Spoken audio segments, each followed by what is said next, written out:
he can't stay off camera even for 2 minutes if it's either his own camera or someone else's.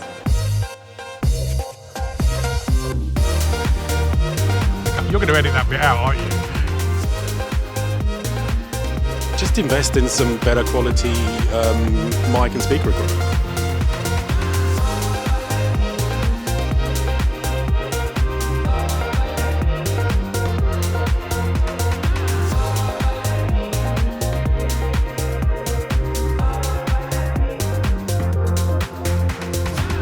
We are doing the Santiago de Compostela half-day trip that's organised through the cruise ship. We're about 30 minutes late leaving the theatre. All aboard is 3:30, which is pretty much the whole time we're away. I think the tour is 6 or 6.5 hours. So not quite sure how that's going to work.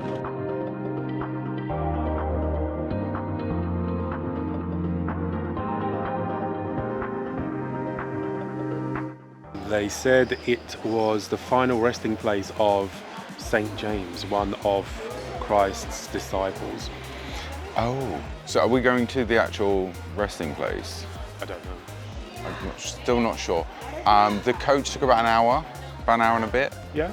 So basically with this tour, because of the change in itinerary, we were on a tour when we were leaving the ship at midday, but that now changed to 7:30 in the morning. Hence why we're in the morning group with everybody else. So far so good. Weather is really, really lovely today. It's going to be 28 degrees. What's that in old man money? I don't know. High 70s.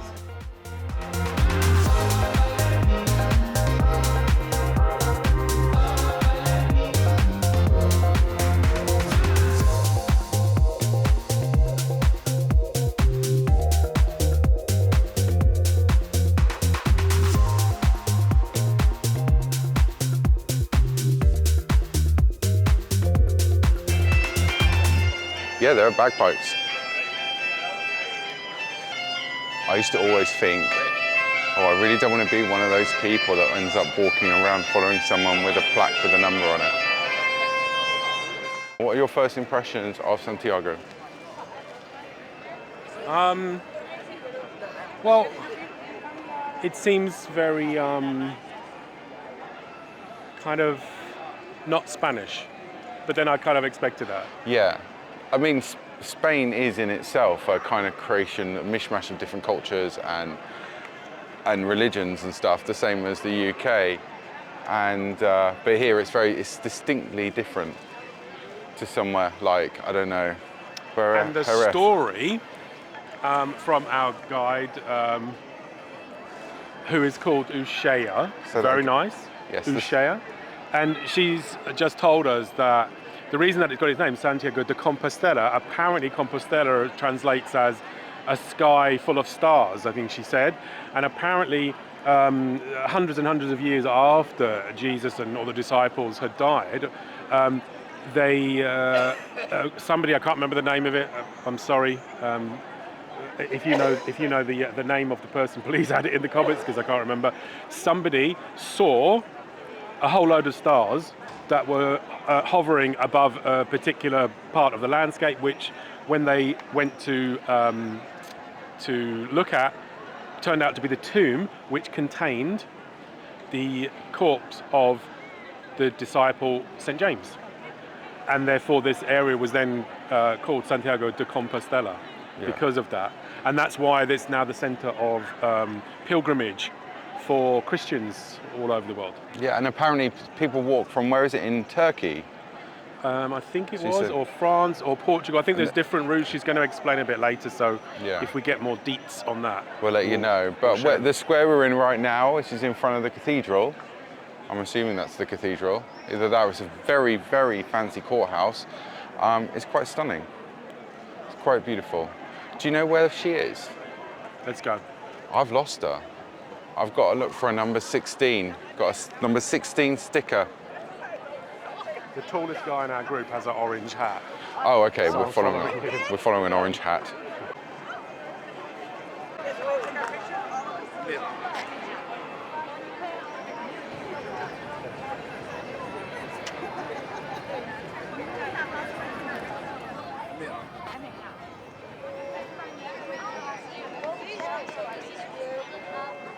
Here's an interesting fact that we learned. Santiago has more rainfall per year than London. Because where we are based, I'll show you a little bit of map here, right in the corner of northern Spain, you get all the weather systems from the Atlantic. And so it's actually wetter here than it is anywhere else, which is strange because you think, oh, Spain is going to be hot all the time, but it isn't. So there you go.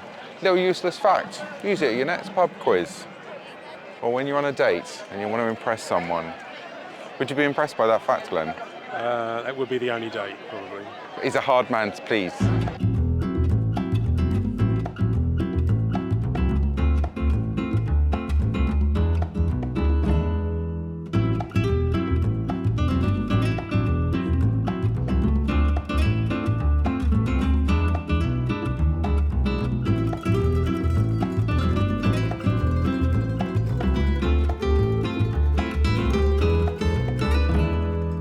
We have been so amazingly lucky with the weather. If it's supposed to be one of the wettest places in the whole of Europe, to get a day where it's kind of, you know, high 20s or high 70s or low 80s or whatever Fahrenheit, and beautiful blue sky, just to be able to walk around this fantastic town, it's a real privilege. And oh, somebody's just photo-bombed. Oh yeah. He can't stay off camera even for 2 minutes if it's either his own camera or someone else's. All right, what are you talking about? The weather. One thing, having a group this size, I think there's like 40, 45 people on this tour. She's got a tiny little mic with a kind of a speaker that she's kind of wearing over her shoulder. You can't really hear her unless you're going to push kind of old people out of the way to get really up close. To hear her, you can't, so I don't know about Ant, but I've kind of given up.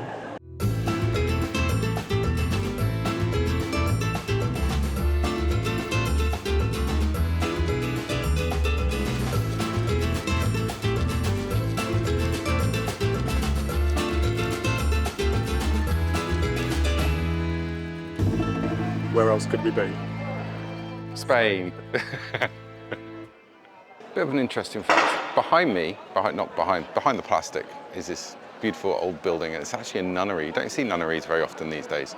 And each of those windows is each of the dormitories where the nuns are living. So there we go. Fact of the day. Actually, one of many facts of the day. Yeah, she just said something, this gate, like once every few years when some kind of Day of the Apostles or something lands on a Sunday, you can go through this gate or something and have all your sins absolved, apparently. So, you know, hey, it's good to be Catholic, right? I think they just do Hail Marys for that, don't they? Basically what he's saying, it's like when you have a library book that you've not taken back, and they'll do like an armistice, so you can take the book back and not get any fines. My mum had a book from 1987 to about 2015, and she took it back, so she didn't get any fines on the book. But did God forgive her? That's the question. The council did.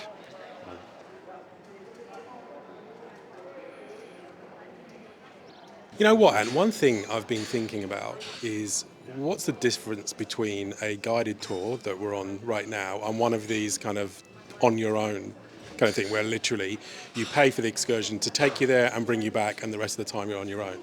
I'm not actually sure there's a massive difference. They could have dropped us off at the entryway to the old town where they did and done without the guide and just say, you know, come back here in 3 hours, for example. And I'm pretty sure if you have the interest and the drive and a little bit of energy, you could probably find out pretty much most of what the guide is trying to tell us without having to stand around in a group and jostle for, you know, a position where you can actually hear them. So yeah, I'm not 100% sure a guided tour is for everyone and on every trip, but you know, that's just my thoughts. But also the thing is, it's not just that, it's the fact that I can barely hear her. Yeah. So that's... I agree. Yeah. So all I'll say is, tour company that Royal Caribbean use in this part of the world, just invest in some better quality mic and speaker equipment.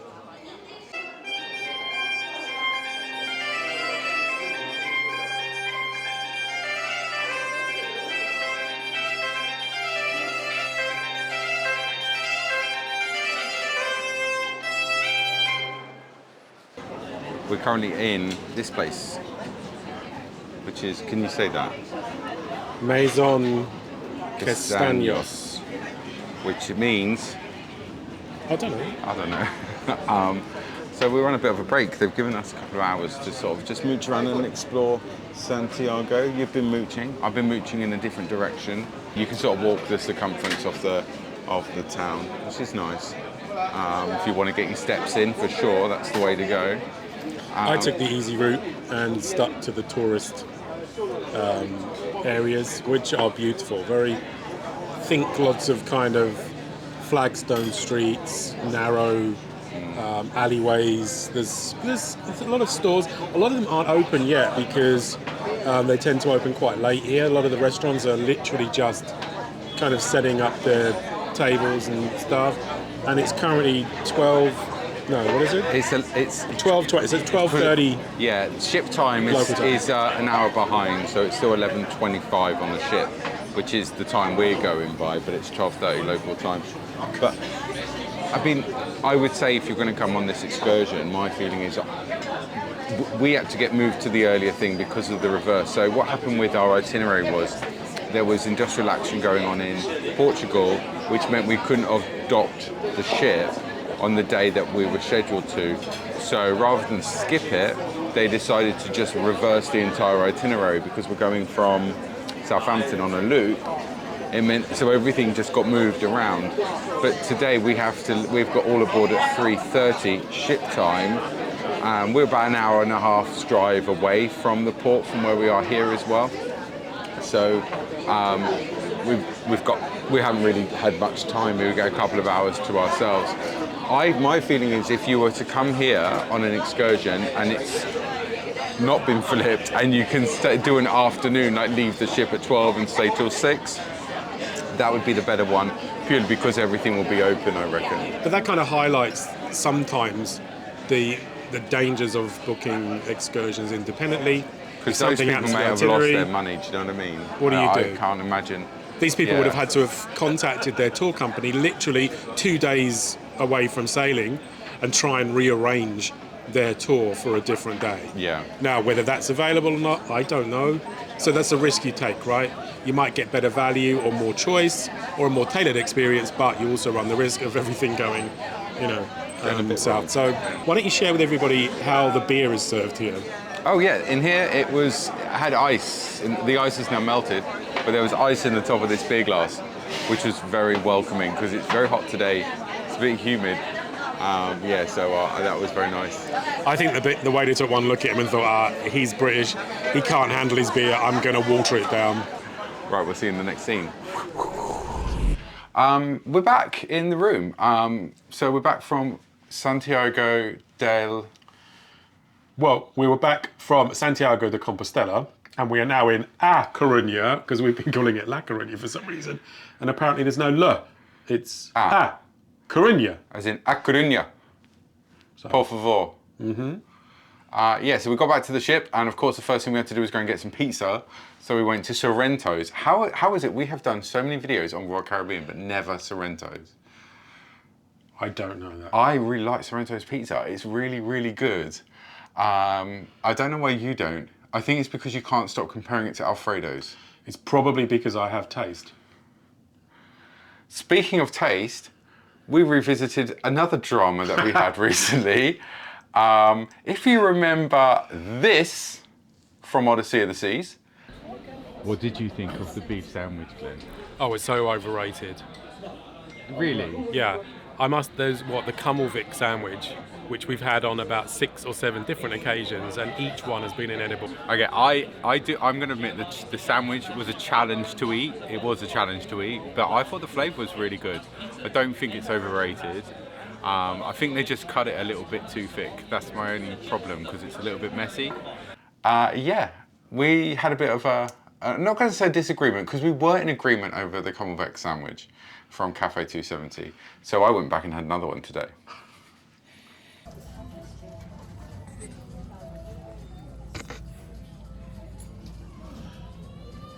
Beautiful shot of chewy beef. Now, I think that was the perfect shot to fully explain how you're going to edit that bit out, aren't you? And just use the second bite, which went smoother. And that, we don't need to say anything else, I don't think. I think that says it all. Well, I think my main concern with that Kimmelwek sandwich is A, it's completely overrated, and B, it's just inedible because they cut it too thick. It's not a particularly good cut of meat. It's very sinewy and fatty, and this is the evidence that it hasn't changed. Okay, so I disagree. I don't think it's as bad as he's saying. You're a very negative person, Glenn. Do you know that? I think you need to have a... I'm just saying it like it is. I think you might need a herbal tea after this. I think I do. But genuinely, with regards to the Kimmelwek sandwiches, just had one. Yeah, it's a little bit chewy, but I still love the flavour. I love the flavour. I really, really do. Yeah, so if you are on a Quantum class ship, try the Kimmelwek sandwich. Get yourself in the comment section right now and tell me what you think of it, and we'll see what the great public say about the infamous Kimmelwek. Yeah, and anyone who wears dentures, please let me know if you manage to retain them whilst eating a Kimmelwek sandwich. Oh, speaking of dentures, I just read about someone who was on a carnival ship, found someone's teeth under their bed. Nice. Let's go to the Windjammer, shall we, and go get some food, which is going to be in about 3 hours, but for you in about 1 second. See you there.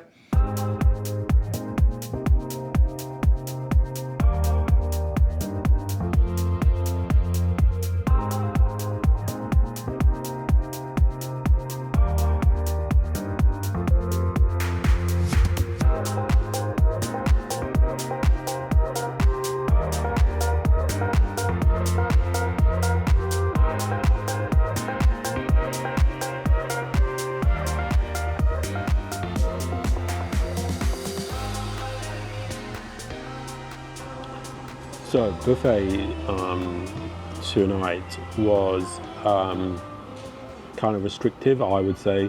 Some of the food stations weren't open, some of them were kind of duplicating. There was a big vegetarian section, so if you're a vegetarian, I guess there are some options that looked actually unique and separate from the others. I ended up with a butter chicken, some plain rice, a really sad looking beef taco, I think they labelled it as, and pork chop. Wasn't kind of, and even that I had to really kind of think, what am I going to put on my plate, because there wasn't an amazing choice, but all in the flavour. It's so busy. So I don't think in this vlog we're going to get to show you as much of the Windjammer as we'd like to. I couldn't wait, so I've been eating my burger. It's actually not that bad. I quite like it. It's a bit dry, but it's a buffet burger. What do you expect? Let's check out the butter chicken. I'm not sure it's butter chicken. Oh no. That could be any generic Is the butter chicken not good? kind of curry. It's incredibly mild, but it doesn't have the kind of richness that I would expect with proper butter chicken. Yeah, the butter chicken, I have to agree with Glenn. It's texturally really good. Everything about it is just lacks in that depth of flavour. It's like someone put the mildest spices and a bit of butter chicken and a bit of butter on some chicken. Speaking of chicken, I got this. Wow. Everyone does Sahara in your mouth. And that's that. The beef taco. I mean, God, look how sad that looks. In all seriousness. Okay, let's give it a try. Think strips of overcooked beef that have been left to go dry, and then kind of just with a load of very generic cheese melted over the top and stuffed in a tortilla. That's what you got there. And then this is the chicken taco, which is chicken bits, onion and rice and cheese. If you like a lot of cheese, because there's a lot of oozy cheese in there. If you like a lot of cheese, you'll like this. Very cheese, it's like a cheese and a bit of tortilla. It's not really a taco, but yeah. The Windjammer, to be honest, I've had worse food in the Windjammer. The Wonder of the Seas Windjammer food was not edible. This might not be the best quality food, but it is edible. Would you agree, Glenn? He's just shogging. He just wants to go to Coastal Kitchen. And lastly, let's see what this, well, they call it a pork chop. I don't see a bone, but seasoning's all right. Again, it's only lukewarm, which is strange because we're literally within 10 minutes of the buffet opening. So I can't imagine it's been sitting up there for too long. It's a little bit dry. Got a nice flavour. Would I have it again? No. So, Windjammer. Yeah. I mean, it's all right. I mean, it's no El Loco fresh, but it'll do. So yeah, first round of buffet food, not amazing. I think I may have to go with the burger and fries that Ant chose. That might be a better option.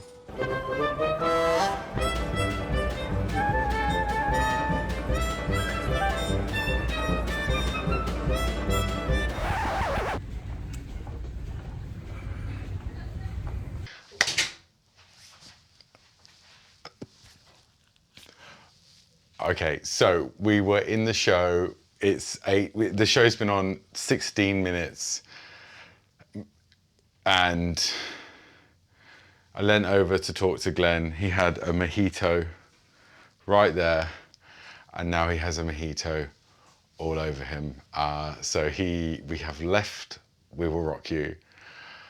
He's not very happy. Understandably so, Like, it was my fault. So yeah, he's not too happy. We just had to walk back because he's completely soaked in mojito, and even I'm sticky. It's all over the place. But the show was good. The first 15 minutes was good. It's a shame it's the last showing because I'm not going to get to see it now. So gutted. But yeah, I'm going to try and resolve the problem that we're having right now. You know, these things do happen. It was an honest mistake to the woman who sat in front of me. I'm so sorry if I got any of it on you. It was an honest mistake. These things happen. But yeah, let's end the video there. If you like this video, if you feel sorry for me, if you feel bad for Glenn, then why not throw a subscription to make it all better? And yeah, like the video if you liked it. That was Santiago and a little bit of Anthem of the Seas. We'll be back next week with a new video talking about another aspect of this amazing Quantum class ship. So make sure to subscribe. I've already said that. Yeah, goodbye, Glenn. Watch this one next.